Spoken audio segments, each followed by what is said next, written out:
Здрасте. Доброе утро.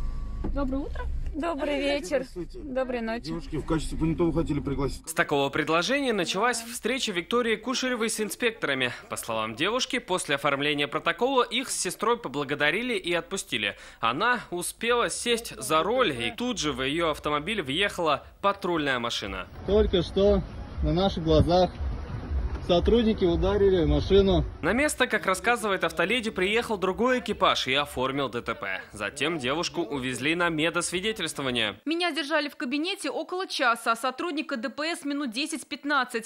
Мне дали пластмассовую тару для анализов, которая была не в полиэтиленовой упаковке. По результатам анализа у меня выявили, будто я употребляла марихуану. Дальше автолюбительница отрицает результат анализа и отмечает, что домашний экспресс-тест показал отрицательное значение. Уже сегодня стало известно, что и повторный тест в лаборатории подтвердил невиновность девушки. В МВД нам прокомментировали эту историю.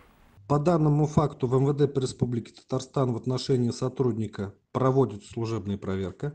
В случае установления его вины он понесет наказание в соответствии с действующим законодательством, а его непосредственные руководители будут привлечены к дисциплинарной ответственности. Свою проверку уже начала и прокуратура. Глава надзорного ведомства республики Илдус Нафиков поручил прокурору Казани детально разобраться в ситуации и в случае выявления нарушений законодательства привлечь виновных к ответственности. Мы будем следить за этой историей. Слава Мухаммадуллин, ТНВ, Казань.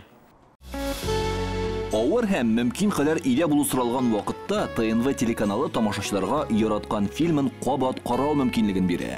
Хәзер «Синең күзләр» фильмы ТНВ.ру сайтында бар. Бу көннәрдә өйдә булыйк.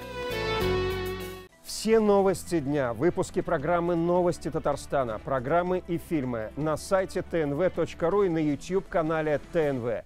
Подписывайтесь.